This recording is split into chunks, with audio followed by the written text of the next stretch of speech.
In this video, we will look at HyperDocs, how to create them, and how you can leverage them during distance learning. So here you can see I have two different types of HyperDocs. The one on the left is a schedule of the day of learning, and the one on the right is an actual assignment for students, where they will go through, access resources, and actually respond to prompts and share their learning down the right-hand column. And so a HyperDoc essentially is a document that is interactive. It's more than just text that you read through, but it has clickable links to link you to other parts of the document or to outside resources for you to view. And it might have space for you to actually write in or add your own information. So first, let's take a look at the example on the left here. This is a schedule of the day for students. And as you can see, it was created in Microsoft Word. And I've simply added text and images and tables into the document to create my content. So just to review, adding a table is simply a matter of going to your Insert tab in Microsoft Word, and then you're going to go to Table, and you can select how many columns and rows you would like. And then once you click there, that table will then be added to your document. So I've simply added these tables and I've typed in text. Now, you'll also see here along the way, I have hyperlinks.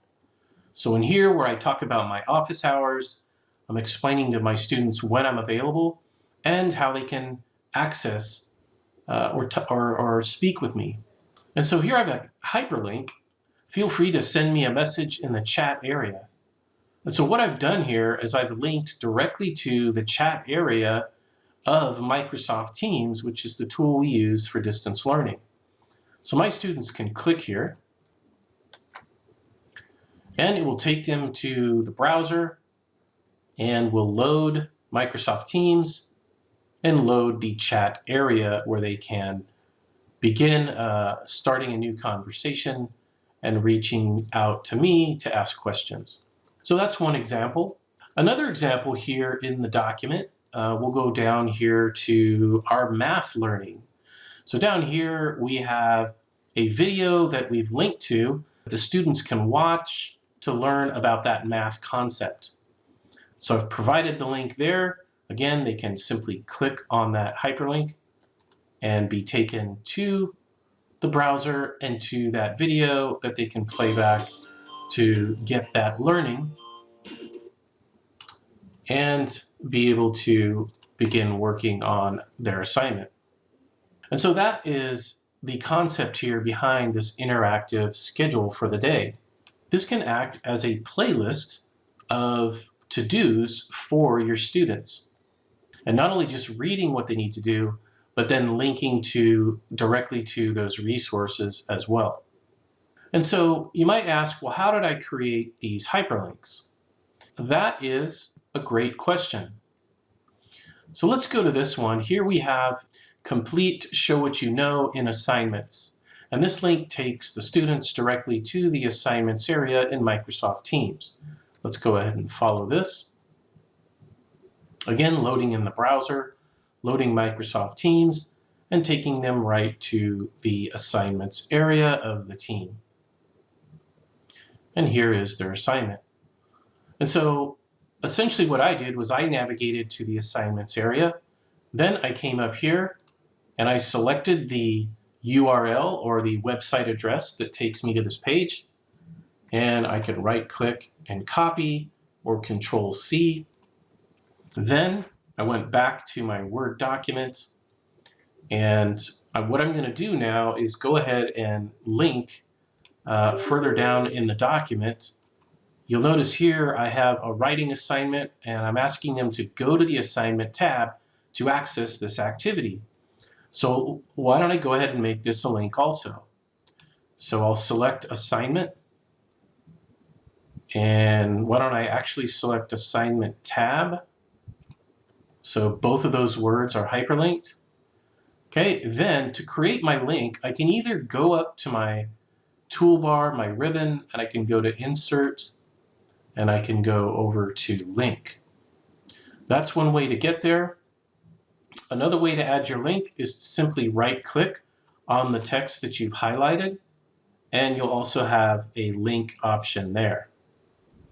Either way will get you to this window where you can paste in your website address.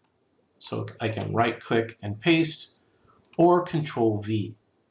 And you can see now that that website address is pasted in there, and I can click OK. And there we go. It is now hyperlinked. It's a place where my students can click and get to that resource. All right, so now that we've looked at this schedule, we've looked at how to create it, we've also looked at how to add our hyperlinks.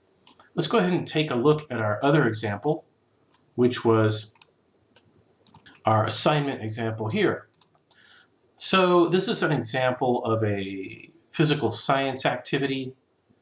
And as you can see, again, this is built with tables, text, and images. You can see we have a 2-column table here. And we have on the left-hand column, we have the activities that should be completed in an order.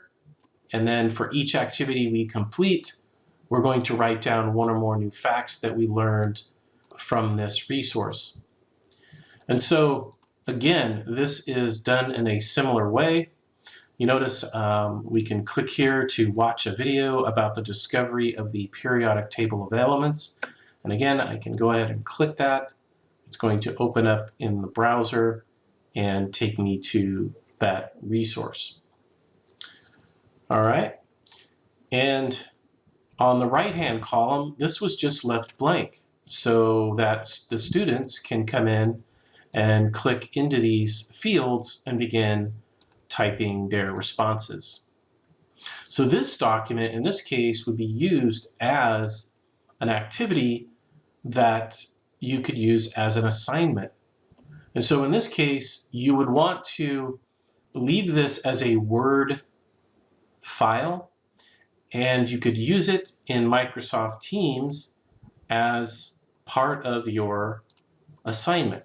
So if I go in here to my class team and I go to my assignments area, I can start a new assignment under Create, and I can go to Assignment, and then I can add that resource here. Click on Add Resource, and then click Upload from this device.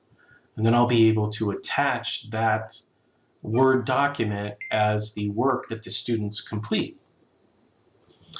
Now, in the case of the other document, which was this schedule for the day, I really don't need to leave this in the Word form. Instead, what I could do is a file save as, and I could save this as a PDF document. And the reason for that is because, number one, you'll avoid your students from editing your document. And it also makes it easier to click the resources because they won't have to hold the Control key in order to click on the links. So you can save that as a PDF, and then you can upload that to your team in your Files area. So if I go to Files, I can then upload this file into the Files area to make it available to students.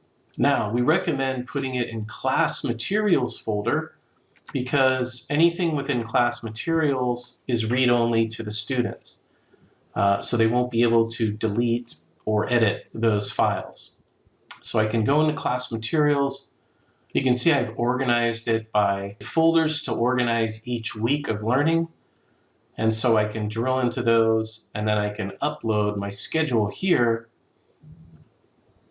by going to Upload Files. And so that is how you can utilize HyperDocs and make them available to your students in Microsoft Teams.